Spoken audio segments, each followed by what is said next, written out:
You know, with all the excitement over this new ginger ale I found, I didn't even mention it's National Donut Day in the open there. I didn't even say it. Oh, gosh. Chris Demm said that yesterday. When I was reporting it was National Egg Day 48 hours late, he was saying, well, I know Friday's National Donut Day, and that is true. That has been a thing now. This was kind of interesting to me. It started National Donut Day many years ago, in 1938.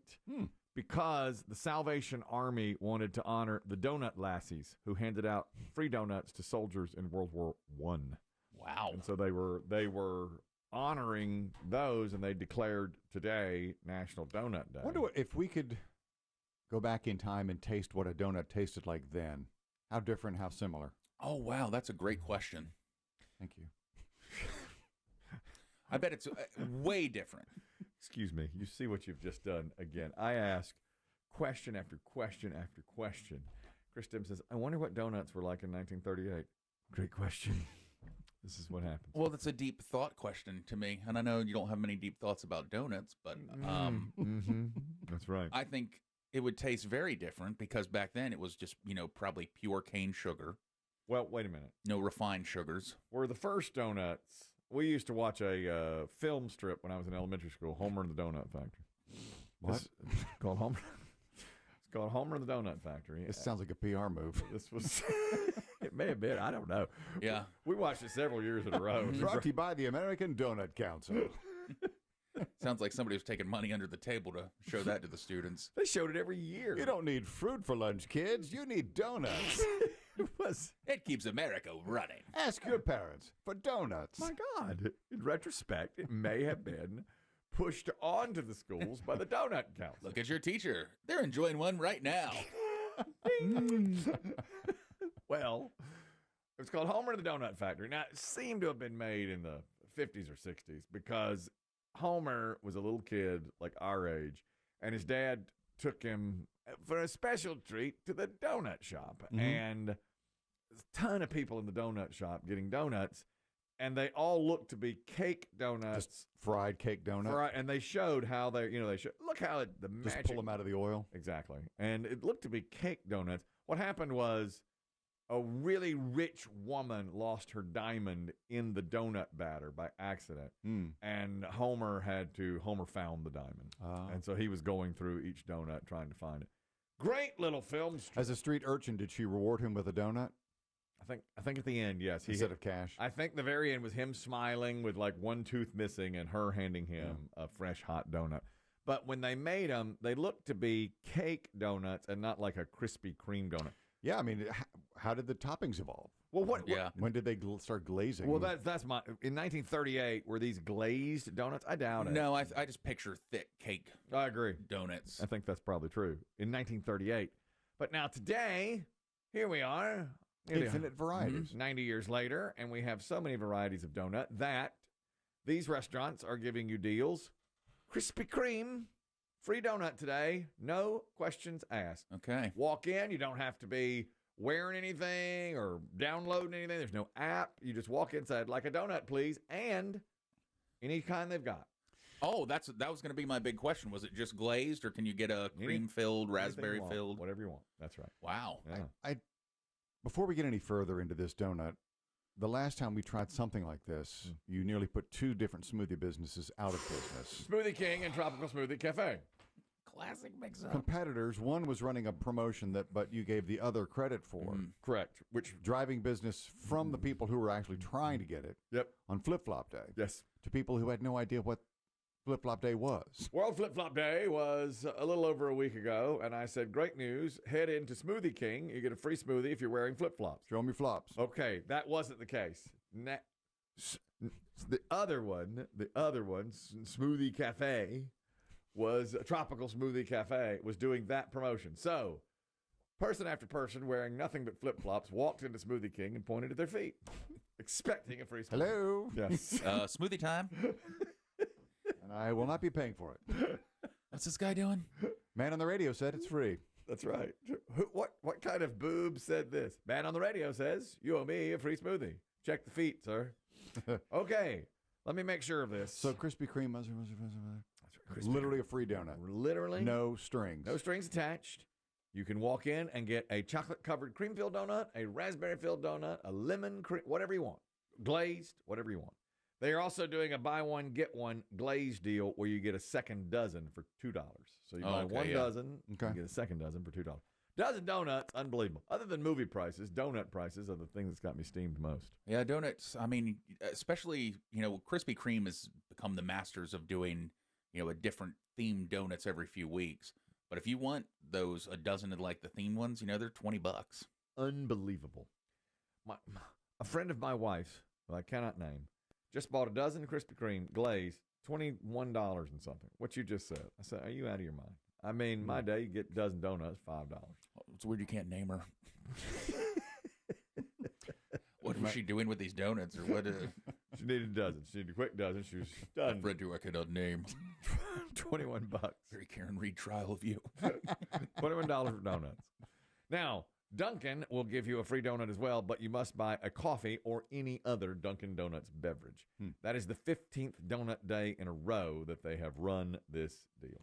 Okay. All right. Is your wife she likes Dunkin' coffee? Loves Dunkin' coffee. Mm-hmm. Not so much the donut. More of a Krispy Kreme donut. I think the Krispy Kreme glazed is top notch. Second to none. Yeah. Really. I mean, there's a lot of good ones out there. But There are. I do There really love are. The Krispy Kreme We glazed. grew up a Dunkin' family. Yeah. For whatever reason. I mean, they were closer to our house. Mm-hmm. The only time we saw Krispy Kreme was when they would sell them after church. They did. They would do those for, I don't know who, maybe the Boy Scouts or Little Sisters of the Poor. They'd be outside selling boxes, dozens. Yes. $1. Yeah. That's right. Now, this was the early 1970s. $1. Yeah. Now they're 21 for a dozen. Unbelievable. My loyalty will always lie with Krispy Kreme. Yes. Because, as I've revealed before, I sold Krispy Kreme donuts that paid for my trip to space camp in the 6th grade. That's true. Right. Yeah. You don't forget something like that. No. No. I sold Krispy Kreme buy a dozen, get a dozen cards through the entire neighborhood. And I sold so many that I was able to go to space camp for free, where I was told I was too big to ever go into space. That's Ironically, you had eaten much of your own inventory. that you were not. There was a lot of awkward deliveries that day. Yep. Hey, one of my dozen is missing one. Yep. Thank you for your donation. I only got 9 donuts here. I got 9. I'll send you a postcard. Right. From space camp. That's right. In Alabama. 1% of Americans say, I hate donuts. I don't want one. Hate donuts. 1%. Too sweet? Must be. I mean, I guess that's the only. If you just don't like desserts, you don't like donuts. We had a moment with a local newscast here on National Donut Day. This has got to be 20 years ago now, where they started their show. Kristen and I were watching. Just riffing and rapping. And they had a dozen donuts, and male and female. And the guy says, well, we got a dozen donuts here for donut day. Opens them up. There's a dozen beautiful, still hot donuts. And the woman says, I don't like donuts. And the man said, well, we've got another 2 minutes to fill here. So Wow. I don't know. I don't know what in the world. No, she did not like donuts. Today, the World Donut Eating Championship takes place in Washington, D.C. I don't know if Joey Chestnut takes part or not. But last year, a professional eater named James Webb set the new world record. How many do you think he ate these are glazed donuts, in 8 minutes? How many glazed donuts in 8 minutes for the record? 36. 70. I was going to say, now, if they're glazed and 70. hot, they normally melt pretty But well you in can your squish mouth. those way down. Yeah. Well, they go down easy, too. I can't tell you how many times I've wanted to have one donut, and before you know it, you've had 3. They're just not good when they're warm, for sure. Another record was set by a man named Tom Cruise. We talked about him a bit yesterday. Tom Cruise, whose Mission Impossible movie, Chris Demm has seen it, Final Reckoning. Thumbs up. Gave it a thumbs up. He has set the record now for the most, let me get this exactly right. We talked about yesterday, he does his own stunts. And he has set the Guinness Book of World Records record for most burning parachute jumps by one individual. 16 in total while filming the latest movie. They had to shoot that scene 16 times. 16 times. Jesus Christ, that's Tom Cruise, people. He's going to be in the new Guinness book. Yeah, that's right. Wow. Mm-hmm. I heard about this record, he said, and I have a theory now about Tom Cruise. Yeah. I think, we've called him the Cruise Bot. You did yesterday. He's so robotic. Mm-hmm. But I think he's being held captive by Scientology. And I think every stunt he does is an effort to free himself. And you know what I mean by free himself. I see. Get clear. I see what you're saying. I think he wants to move on. I see. I think he's held. So I think that's why every time he does a parachute, he's like, all right, I want to light it on fire as I come down. And they're like, well, let's let the stunt guy. No, me. And then we can CGI the fire. No. And then Real he gets flames. When he lives, he's disappointed. So he gets down and he goes, I didn't like that take. Let's do it again. Back to one, everybody. Do it again. But we got it, Tom. Yeah. Do it again. Get more parachutes and more fire. Give me more gasoline. Let's go. And then I think when he keeps living, he's like, all right, I want to hang upside down from a plane. Okay, well, we can CGI that and just have you. No, I really want to do it without any safety straps or anything. We have to have the safety straps. Yeah. No. Then he sees it and he's like, no, let's do another take. Looks good to us, Tom. We'll give it a thumbs up. No. I can get that better. I can do it better. I can do it much better. What a great theory you have here. This happened in South Africa. They were shooting it in South Africa. But that's kind of the finale scene is You've the seen airplane scene. Daring stunt involved jumping out of a helicopter with a fuel-soaked parachute set on fire. He jumped over 75,000 feet. No, that can't be right. That could not be possible. Cannot be right. They ascended 75,000 feet before each jump and then came down. I don't know why they would do that. Why they would. 75,000 feet. It says crews trained. That's for higher weeks. than a commercial jet. It says crews trained for weeks with his stunt team ascending over 75,000 feet before each jump and deploying a backup chute after detaching the burning one. Some jumps were filmed using a 50-pound camera rig strapped to Cruz's body.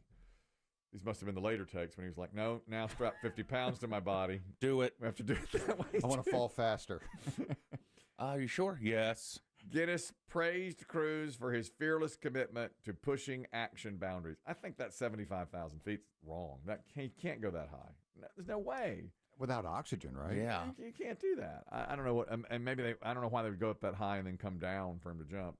Now, on the plane scenes, there's some close shots of him on the airplane, around the airplane. You can definitely tell it's him. Right. Oh, yeah. But the parachute, it's hard to say because it's kind of a long shot when the parachute is on fire. Well, apparently it was him. I mean, he did it 16 times, according to Guinness anyway. But you don't get the payoff. Oh, I see. There's one sign, and it's in the trailer, so I'm not giving anything away. He jumps off what looks like an aircraft carrier into some deep water. Yeah, and that looks very CGI. The water doesn't look real. That's an incredible scene. I love it. It looks cool, yeah. But even in the theaters, like because everything else, you see Tom Cruise in the water, in the snow, in the this, in the that. We have the audio of him doing one of these where the parachute is on fire. What I'm going to do is I'm going to be deploying, I'm going to be spinning and burn. I have to kick out of the twist and then ignite within 10 seconds. Start soaking the parachute. We're going to submerge the parachute into the avgas, so when the parachute opens and ignite it and explode.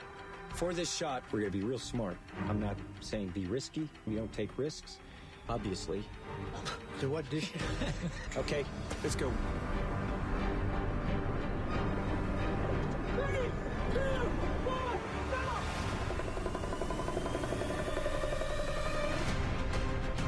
Jesus Christ. That's Tom Cruise. Tom Cruise, people.